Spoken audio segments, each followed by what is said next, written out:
موجودہ جو معاشرہ ہے، کیونکہ ہم بحیثیت انسان پھر بحیثیت مسلمان کسی کے پابند ہیں. جیسے علامہ فرما رہے تھے، اللہ رب العزت نے قرآن مجید میں انسان کو مخاطب کر کے وصیت فرمائی، مسلمان کو نہیں. وَوَصَّيْنَا الْإِنسَانَ بِوَالِدَيْهِ، کہ وصیت اللہ تعالیٰ فرما رہے ہیں کہ میں وصیت کر رہا ہوں کہ تم نے اگر کامیاب ہونا ہے تو والدین کے ساتھ احسان کرو.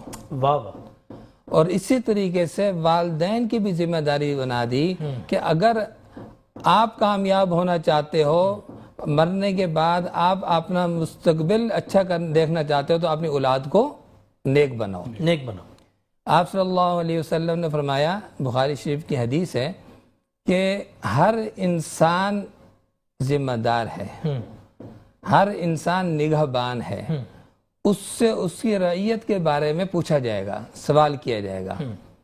والدین بحیثیت والدین کے ان سے پوچھا جائے گا کہ آپ اپنی اولاد کے ساتھ آپ کا معاملہ کیا رہا ہے. یہ تو ہے ہماری بنیاد. اب ہمارا معاشرہ جو دور ہوتا جا رہا ہے، ہمارا معاشرہ جو اسلام سے دور ہوتا جا رہا ہے، اس کے اندر جو مین بنیادی وجہ ہے جو غور و فکر کرنے کے بعد سامنے آتی ہے، وہ یہ آتی ہے کہ ہم اپنے بچوں کو، اپنی اولاد کو اس طرح تربیت نہیں دیتے جس طرح ہمیں دین سکھاتا ہے. واہ واہ واہ واہ. حضرت علی رضی اللہ تعالیٰ عنہ کی طرف ایک منقول ہے کہ حضرت بہترین درسگاہ جو ہے نا اولاد کے لیے والدین اور گھر ہے. بالکل. ہاں. تو حضرت علی رضی اللہ تعالیٰ عنہ کی طرف منقول ہے کہ آپ نے فرمایا کہ آپ نے بچوں کی تربیت کرو وقت کے مطابق، کیونکہ یہ جو بچے پیدا ہوئے ہیں یہ بچوں کا وقت اور ہے.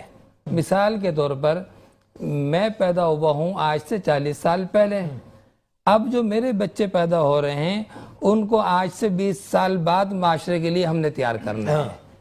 ہمارے ہاں جو سب سے بڑی کمزوری ہے وہ کیا ہے کہ ہم بچوں کو اپنے پیچھے چلانا چاہتے ہیں، جبکہ زمانہ بہت ترقی کر رہا ہے. تو بچوں کی خواہشات، بچوں کی نفسیات اور بچوں کا مزاج دیکھ کر ان کی تربیت کی جائے. قرآن مجید جو آیا ہے، نازل ہوا ہے، یہ صرف آپ صلی اللہ علیہ وسلم کے زمانے کے لیے نہیں آیا. یہ آیا ہے قیامت کے صبح تک. جتنے بھی لوگ ان دنیا میں آئیں گے تو اس قرآن مجید ان کی رہنمائی فرمائے گا. قرآن مجید ضابطہ حیات ہے، صرف پاکستان کے لیے نہیں ہے، پوری دنیا کے لیے، پورے عالم کے ہر انسان کے لیے. ہر انسان، اگر انسان حاکم ہے اس کے بھی احکامات قرآن مجید سے ملتے ہیں، اگر رعیہ ہیں اس کے بھی احکامات، اگر باپ ہے اس کے بھی احکامات، اگر بچے ہیں ان کے بھی احکامات.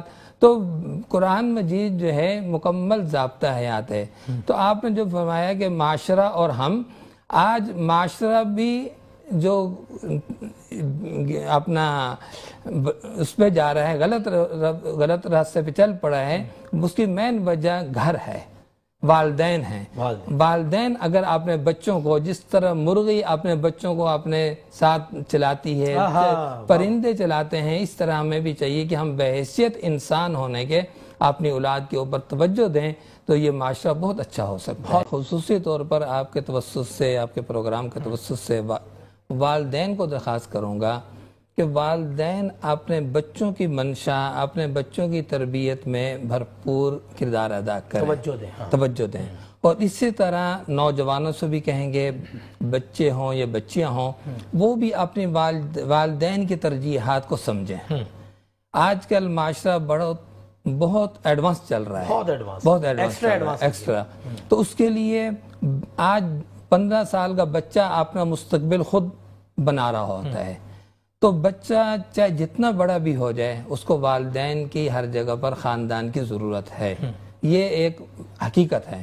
اسی طرح والدین کے لیے بھی حق بنتا ہے، اگر بالفرض بالمحال آپ کا بچہ آپ کا نافرمان ہو گیا، ہمیں مثالیں ملتی ہیں، انبیاء علیہ السلام کی بھی ملتی ہیں، تو انہوں نے بچوں کو اس طرح لاوارث نہیں چھوڑ دیا، آخری وقت تک اپنے بچوں کو دعائیں بھی کرتے رہے اور ان کو سمجھاتے بھی رہے. حضرت لقمان علیہ السلام کے قرآن مجید کے اندر مشہور واقعہ ہے مشہور، وہ کہ انہوں نے اپنے بچے کو ایک ایک بات کی وہ کی نصیحت کی، ٹھیک ہے۔ اسی طرح حضرت ابراہیم علیہ السلام نے اپنے بچوں کے لیے دعا کی، اپنے خاندان کے لیے دعا کی۔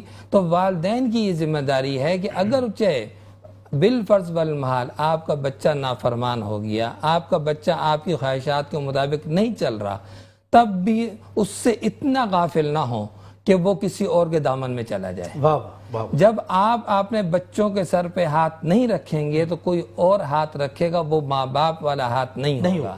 اسی طریقے سے بہن بھائیوں سے بھی میں عرض کروں گا آپ کے توسط سے کہ بہن بھائی بھی اپنے بہن بھائیوں سے اتنا لا تعلق نہ رہیں، اگرچہ شادی ہو گئی، اپنے گھر ہو گئے، لیکن اپنے بھائیوں کا، اپنے بہنوں کا کہ مہینوں تک خبر نہ لیں تو خبر لینی چاہیے۔ معلوم آج کل تو بہت آسان ہے، پہلے تو ہوتا تھا جناب خطوط بھیجا کرتے تھے، پھر پی ٹی سی ایل ہوتا تھا، اب تو موبائل فون ہے، بہت آسان ہے۔ تو اس طریقے سے اگر ہم معروف سیلیبریٹی، جی ہاں، آپ دیکھیں 9 مہینے تک اس کی کوئی خبر نہیں، تو خبر کا نہ ہونا یہ بہت بڑا المیہ ہے۔ تو اس لیے یا تو ان کے والدین نہ ہوتے، فیملی نہ ہوتی، یا کہیں ایسی جگہ ہوتی جہاں پر یہ سہولیات نہ ہوتی۔ یہاں تو سب کچھ مشہور، وہ لاہور، یہ کراچی، دونوں بین الاقوامی شہر اور بین الاقوامی رابطہ گئے۔